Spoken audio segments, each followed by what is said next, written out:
Hello, welcome to this episode of Back to the City. I'm Simon Calder, and today I'm joined by 2/3 of Tender Comrade. Here we have Noel and Elliot. Noel, vocalist, guitarist, and Elliot's on drums. Travis is not present, but Travis is the other member of the band. Mm-hmm. The first set that you played was at Mortimer's for Kahak Oktoberfest. And I'm just deducing that must be related to Andrew, who is in Unstable Shapes, and it was just his annual birthday party. Yeah, I didn't. When I was beginning my research for this, it hadn't really struck me that that's his last name. Mm-hmm. He's relevant because he is on a couple of the songs. Yeah, he is. I believe. Yeah, it's quite understated, isn't there? But I think when I listened back to the songs after that Unstable Shapes interview, I was like, yeah, I can hear it, and it adds something. He was saying it was a little bit more Jarvis Cocker like than when he does the vocals. That's what he wanted it to be. Yes. And then I mixed him down. Way down. way down. So that prompted me to wonder whether there's other features like that on these two EPs. Other people? Other people, yeah. No, we just kept So it's the three of you. Yeah. Plus, he literally sent me a text that said, I want to be on every recording that's made in the Twin Cities. And I said, come over. It could be on these two. Yeah. Two down. He's here right now. Exactly. Somewhere. No, we just kept it. We can all play a lot of things. And so, yeah, we don't need other people. Yeah, of course. But you choose Andrew. There was space for Andrew. He's a good friend, Yeah. And he said he wants to be on it. So if someone else would have called and said, I also want to. Yeah, want to be on your recording? Sure, come do something. Yeah. So you've got the two EPs, and both of them end with a cover. Mm-hmm. And the covers are Our Lips Are Sealed, of course, by the Go-Go's, and Get a Grip on Yourself by the Stranglers. Mm-hmm. Yeah. That's a particularly fun cover to include.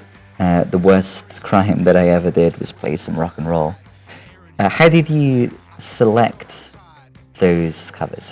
And the decision to have each EP end with the cover in each case? Well, during the pandemic, I had just been learning a lot of songs because I couldn't play with other people, so I was just like, totally, just gonna learn.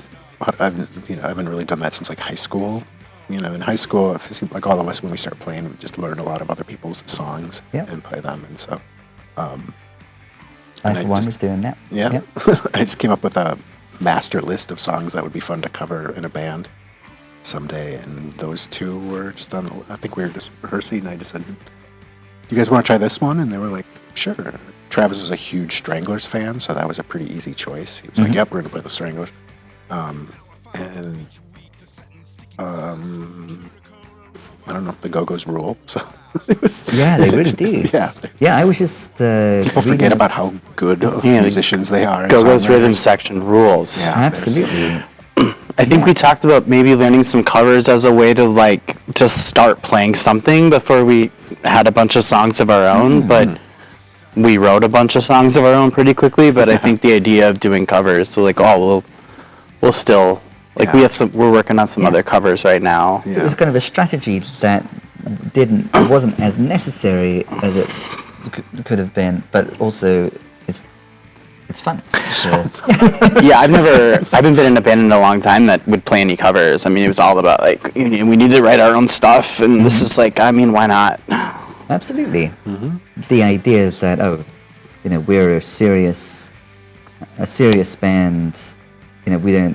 We just play originals.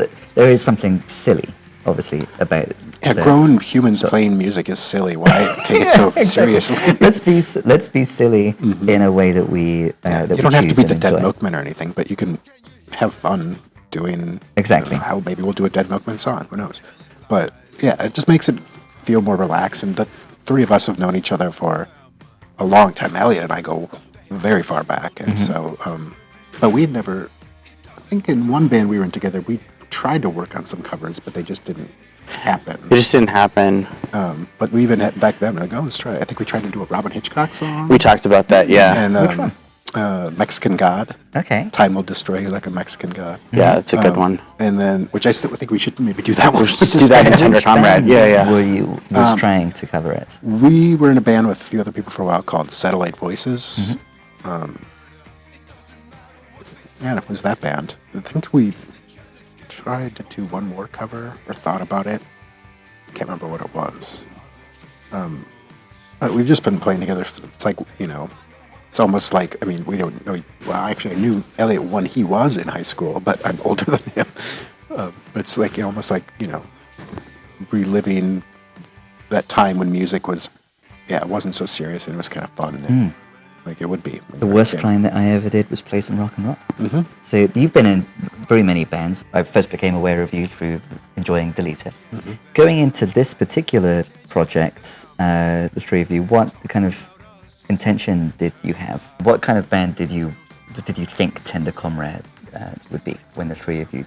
How did the three of you end up having this particular band? Well, Deleter is still technically a band. Yeah, exactly. Toward the end of the pandemic.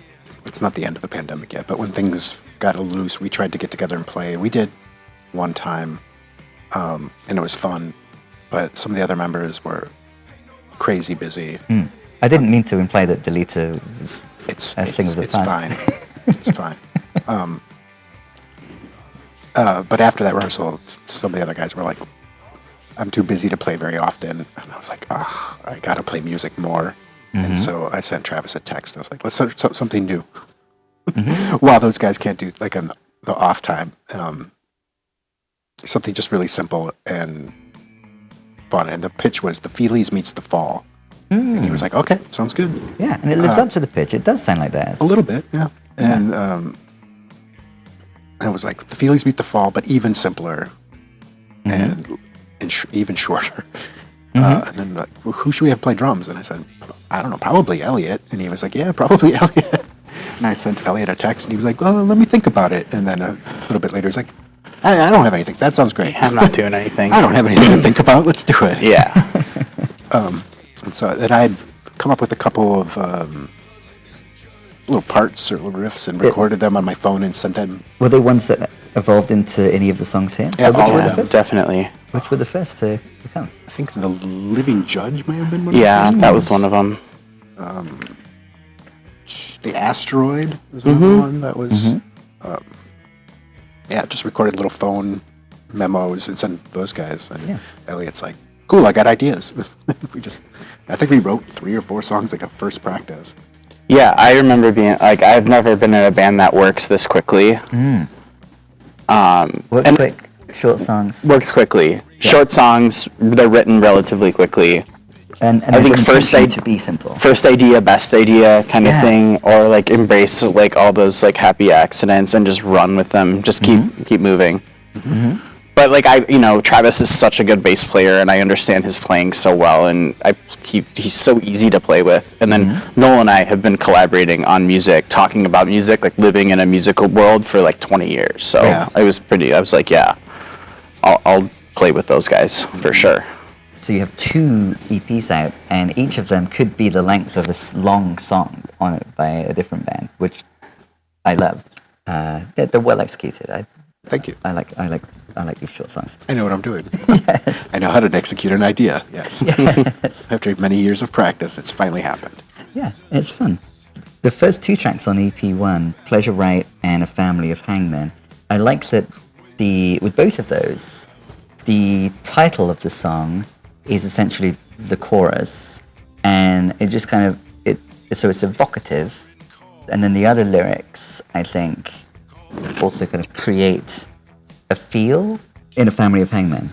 Just that phrase is just enough of an anchor to give the listener like something to play with, a sense of like not what the song is about necessarily, but it's an interesting image to invite the listener to play with. And then by the time we get to Ode to a Cabaret Around Another Modern Dancer, like the title of the song is longer even than the phrase in the song is just Ode to a Dancer. Yeah. That's something that's working across multiple songs, like having a simple phrase which is an interesting image. Is that just another case of like keeping it simple, Or what's going on there with those lyrics, like the way in which? Well, I've, like Elliot said, I've been writing songs for a long time. Yes. And over the past couple of years, I've sort of found it hard to take my own self-expression and other people's self-expression seriously. It seems almost corny to write about your feelings now to me, or about politics or the body politic or any of that stuff. It's just a lot of times when I listen to people's music now, I'm almost embarrassed for them. I'm like, do you really want to put that out in the world? Like, how embarrassing for you. It's so stupid. What a dumb thing to sing about. So I was like, to be honest, I still find that valid. I mean, I think it's very important for people to express themselves. It's just sometimes it just seems silly to me. And so I was finding my own self-expression that way a little bit silly. So I thought, what's a good way to sort of detach myself, like emotionally, from songs I write? Yes. And so I found this thing online. It's literally an old JavaScript website that's called a random surrealist poetry generator. And each time you refresh the page, a new poem comes up. It's generated. And it only has so many prompts to it, so a lot of the same themes are repeated, and 90% of each poem is stupid and garbage, just nonsense, and silly nonsense too. Not just random words put together that don't make any sense, like just dumb things. But once in a while, a really genius line will pop up, so I'll grab that. And then I'll write around that as sort of a prompt, or a couple lines kind of as a prompt. And so I have no emotional attachment to what this thing told me. It's a good strategy to achieve that effect. It doesn't say anything, but it gets my creative juices sort of flowing, so I can think of what's some more stuff and how can I work this into the song. So was that a Family of Hangmen? Well, no, that one, I actually wrote that one after writing several of the others by myself, because that was that phrase popped into my head, and I sort of had an image of like an Edward Gorey drawing, or like a Charles Adams, like Adams Family style thing of a family sitting around a dinner table all wearing those hangmen like hoods, you know? Yeah. And I just thought that was funny. It was just something that popped into my head. It is a funny image. Yeah. And then I tried to actually write the rest of the lyrics similar to the way this JavaScript website had written like other parts of the other songs. Exactly. Yeah. And so that's how I was able to come, even if I have some originals. I mean, there's original lines in every song. But I just was like, oh, I'm going to write in this style that this thing is already spitting out at me. This robot is already... And it's not AI. It's literally like garbled nonsense, because it's at least a 20-year-old website, if not older. It looks so bad and stupid, and so much of the stuff it spits out is really fantastic. That's or amazing. just really bad. But there's a lot of recurring themes about the prime minister is always brought up, right? Always says things like, and so on, and other. There's tons of like, you can, if you read through the lyrics for the Tender Comrade song, you can start to pick up like, which ones. I bet you that was from the would be a fun JavaScript website. So the third track on the first EP is The Living Judge, and I was almost surprised to have as much narrative to follow in that opening lyric. So many silly years just wasted up there just to wash your fucking ass in the goddamn public square.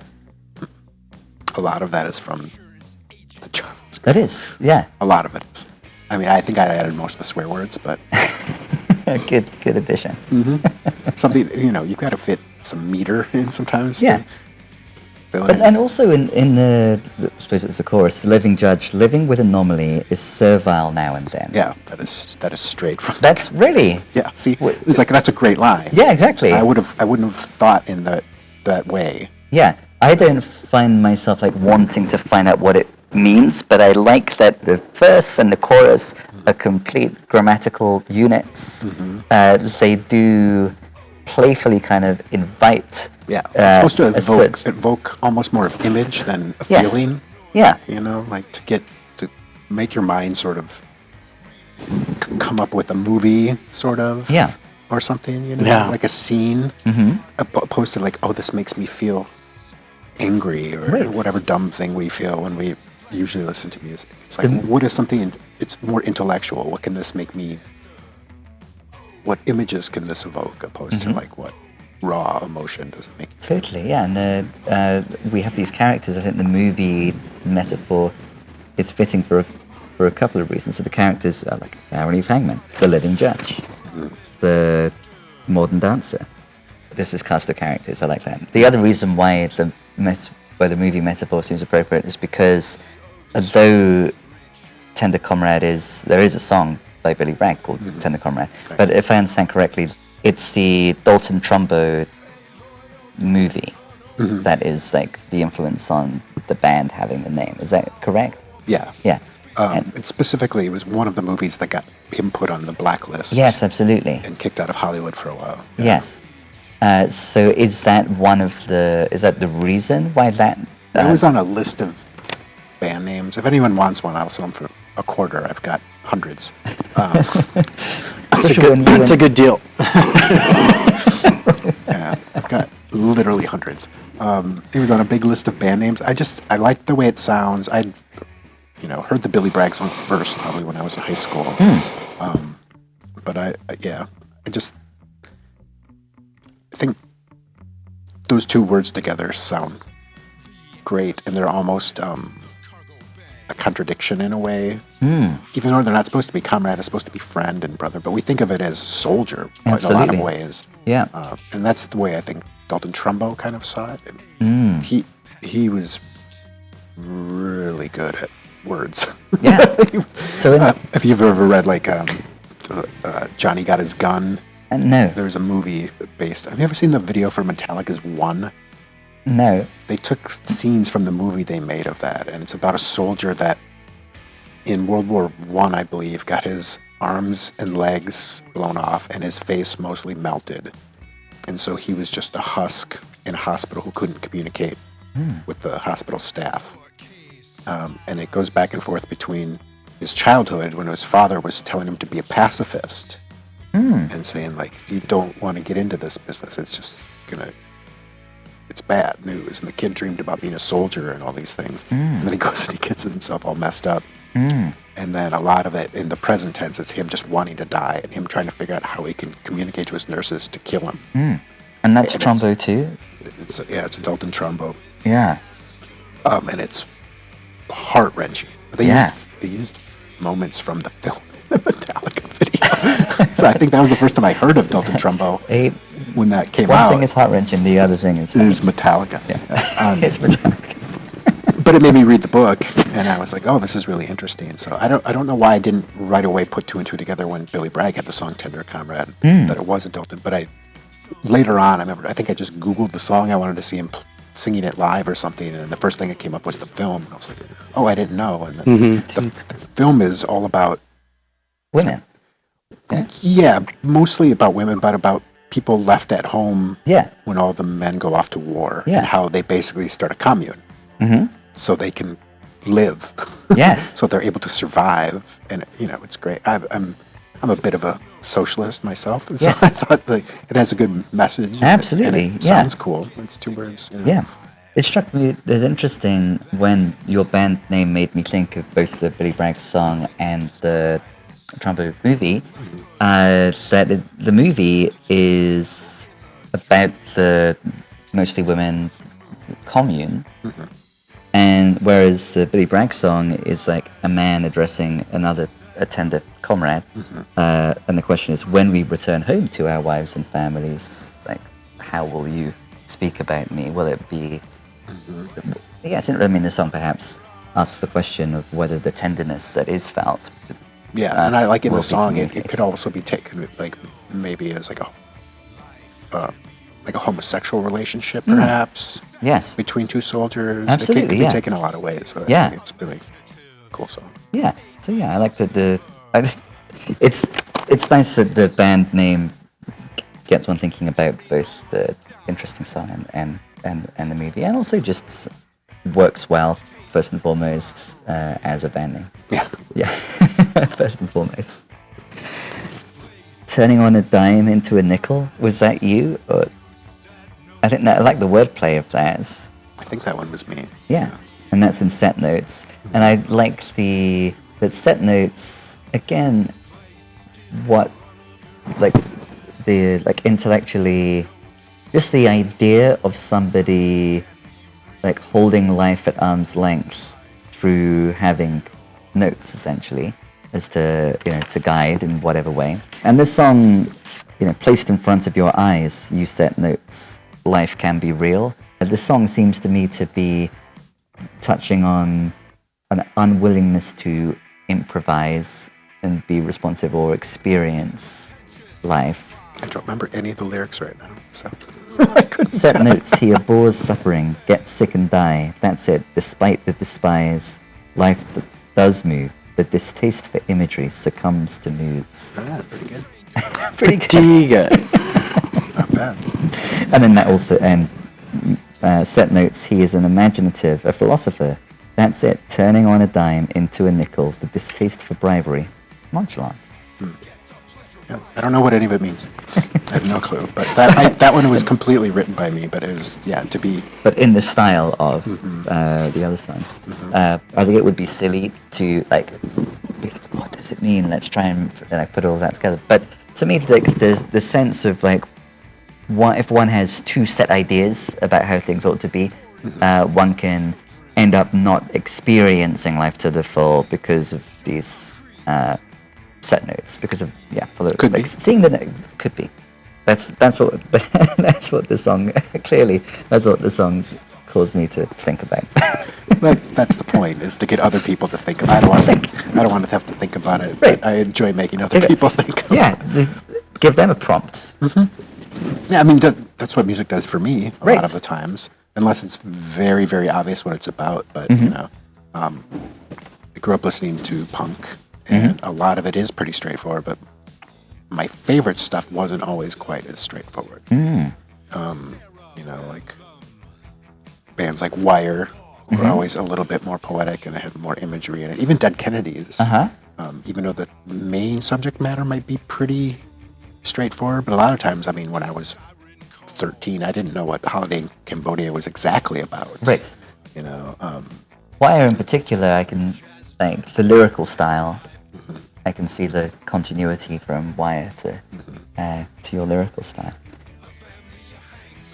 Regarding the sound, the Bandcamp says deceptively simple, lyrically abstract, catchy 2-minute bursts of sometimes swirly art punk. Writing bios sucks. That's pretty good, though. Bios in general. Yeah. Speaking of Andy Sawhawk, I've been trying to get him to write a bio for us for a while. That's a great idea. He's like, dude, I'll do it. But he still hasn't done it. Probably not even by the time this airs will he have done it. There's the moment. Yeah. The angry look. Yeah. Specifically to Andy. Yeah. I love him so much. In what sense is it deceptively simple? They always have tricks.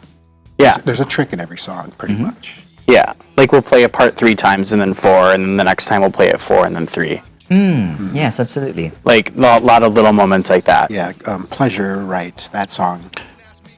The first verse is, while the scene is happening, we're on an E chord 3 times. 3 times. And then goes down to a D chord, which is 4 times. And then the second verse, it's reversed. You wouldn't notice Yes. unless you tried to, and then you'd be like, that's fucked up. It's backwards. That's a good cocktail. The simplicity and the deception. Is deception the right word? The playful, shifting things around in a way that will just disarm the listener a little, perhaps. Yeah, it's like a Pixies thing almost. Yeah. A lot of people give Pixies proper respect for the loud quiet, but more than that, they will add an extra measure all the time, or do something, or That is something they do, a isn't it? verse isn't, like do do do do do do do do. We were putzing around with a Pixies cover, and it was like, We were. and when I listened to the song a dozen times, and then when I actually listened to it with the intention of learning it, I was like, oh my gosh, It's complex. this is far more complex than I thought. Sounds simple. Right, these aren't just divisions of 4 and 8, right? There's like 7s and 9s, and I And love for a it. drummer, I love that's it's the a- most. Yeah, that's the difficult hardest thing. pop song. It's totally a pop song. Yeah. Yeah. Interesting. Yeah. Yeah, so we try to have something like that almost every song, if not every song. Would you say? Absolutely. Yeah. With Pleasure Rate, I like that it's kind of encouraging or commanding one to get the pleasure rate, but then it's not clear what that Yeah, means. I sent those lyrics to a friend of mine, and he wrote back, and he was like, "This might have been the sexiest thing you ever wrote." Yeah. I was like, Get that pleasure rate. I didn't even think of it Encouraging people in to that be way. joyful. And then I read them again. I was like, "Oh, you can see this could be about fucking." I don't know. Right. Or at least having a good time.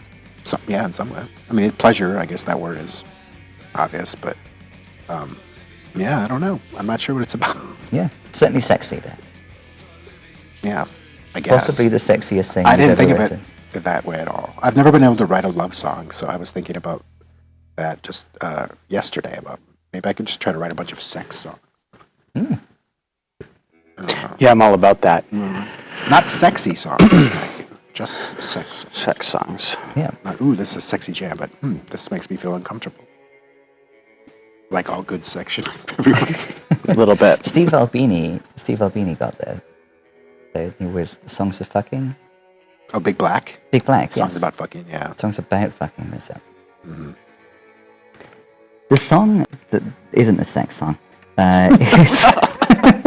is Vomit in the passenger car. That could be a sex song. It could be.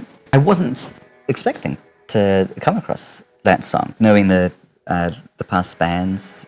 I really like it. And I also wasn't. It's more beautiful sounding and tender.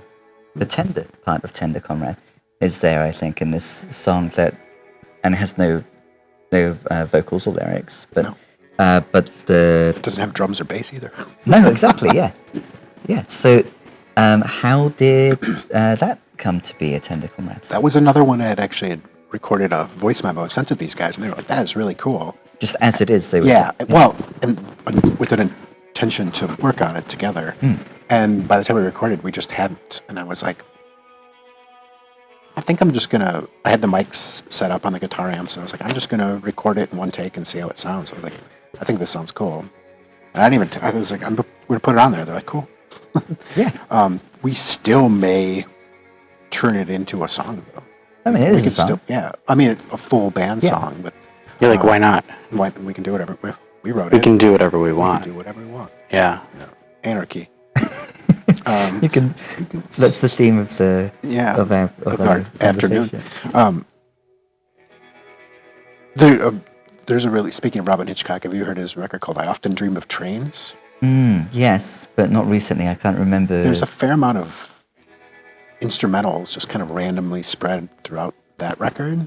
A lot of it's one of his, I don't know, it was his first post-Soft Boys record, but one of them. And it's mostly acoustic, and there's some piano and yeah. I think upright bass and some other, but very minimal instrumentation. And there's I just, remember really loving that record. Yeah. It's probably the Robin Hitchcock record that I listened to the most, just not recently. go home and listen to it. It's I great. will. There's like a whole movie concert performance of it that Matador put out a couple years ago. It's really good. Ooh. I'll Even find does that too. he does the a cappella version of Uncorrected Personality Traits with a couple of the guys from the Soft Boys. It's pretty cool. But yeah, there's moments of that record where it just breaks down to these instrumentals, and I was like, why not do? I've never done an instrumental in any band I've ever been in, and so I just thought it would be kind of fun. Yeah. It's like I recorded it. It takes up space. Why not? Why not do it? And it's just something like just Here's this, a home for it yeah, on this EP1. it's a way of doing something new instead of doing something we did like when we were in high school, like do cover songs. Right. So we may add bass and drums to it and do another version, maybe even add vocals. But I think we'll probably do more instrumentals just because why not? Why not? Why Some not? of my favorite bands are, the Ventures are one of my favorite bands ever, or the Shadows, some of the surf stuff. Oh, yeah. And we're not like a surfy band, but instrumentals can be great because, like I said, with lyrics, sometimes it's like, tired of hearing about your feelings, just play a song. Right. This can be the same way. Absolutely. Yeah. So do you will there be EP3, EP4, or was the plan to just have EP1, EP2, and then whatever's next will be whatever's next? I like to always have sort of plans, whether we stick to them or not. But I think we're just going to do EPs for a while. Yeah, I think that's a good way to go forward. Andy Sohawk hates EPs, and that's why I wanted to do it. I like the artwork for both. Thanks. Who was responsible for the artwork? I laid them out. I don't know where the art came from. It's like old, mostly I think Soviet propaganda art. Yeah. From like the 20s. Yeah, I thought that EP2 in particular fits well with once I was thinking about the movie.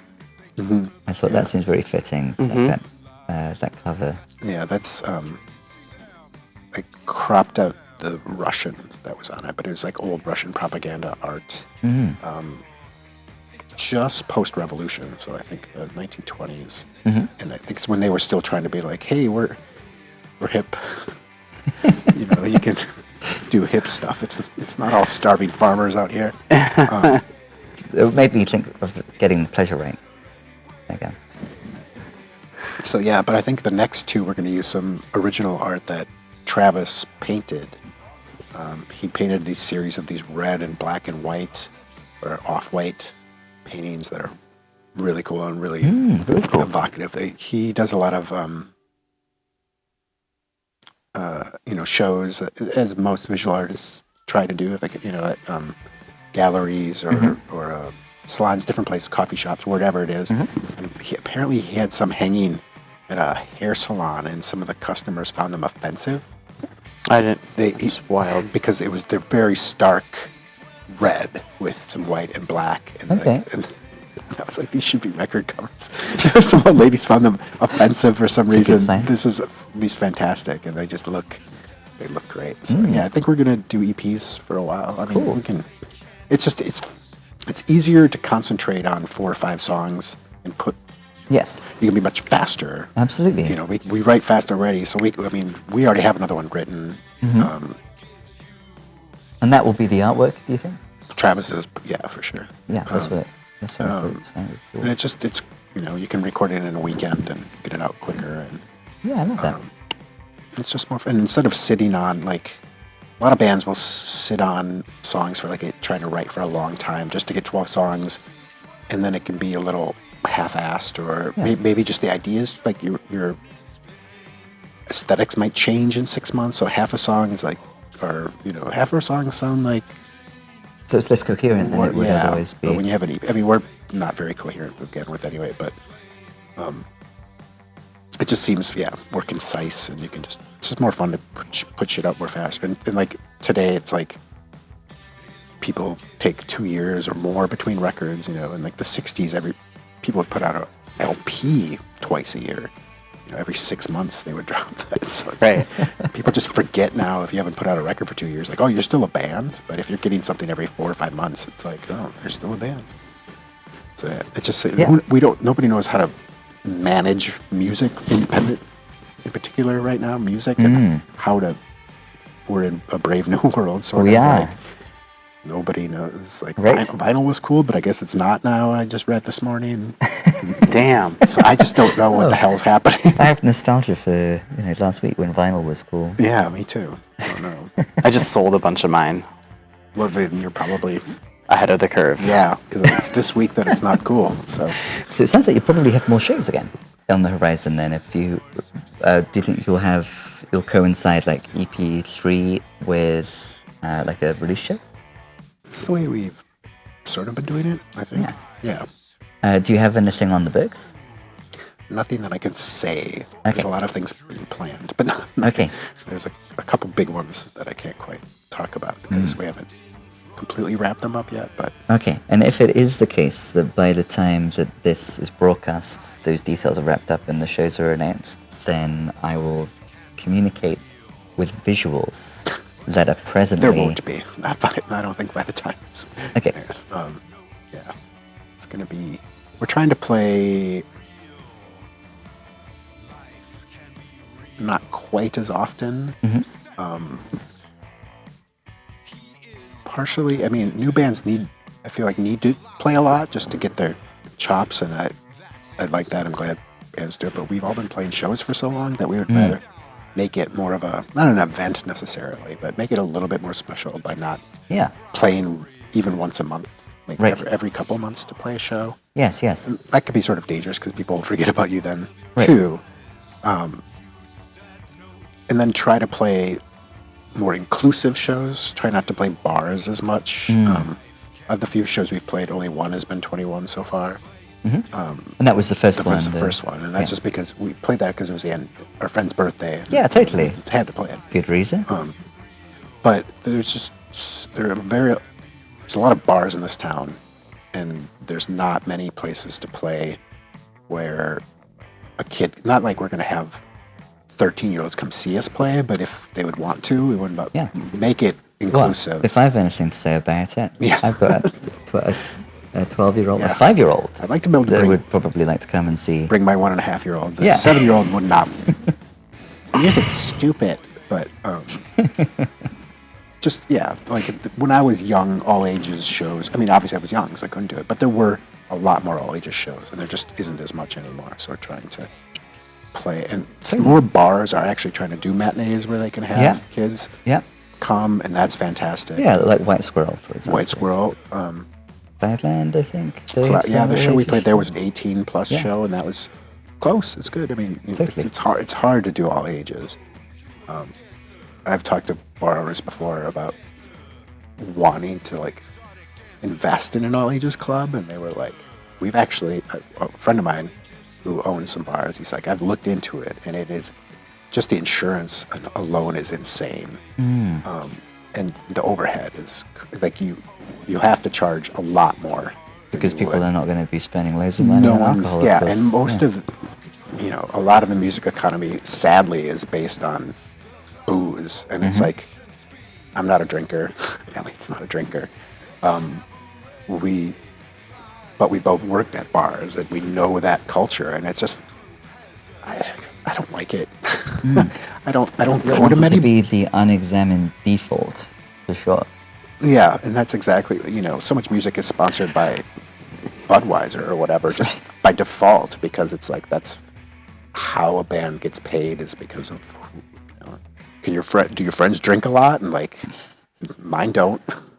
A lot of mine don't. So it's like, that's sad that has to be. That is sad, yeah. It has to be that way. So there's more spaces popping up here in Northeast. There's the Pillars coffee shop and skateboard shop. I haven't been yet, but I guess sounds very cool. It's cool. They're just doing all ages shows, and so we hope to play there.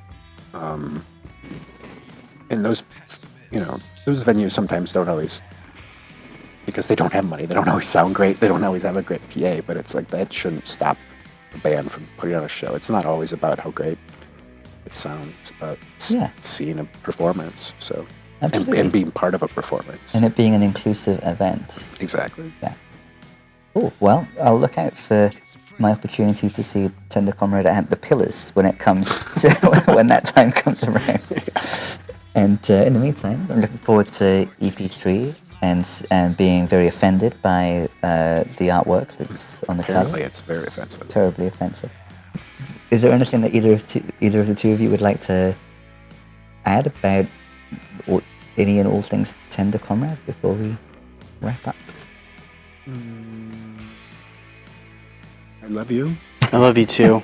We love you, Travis. We love you, Travis. You're the best.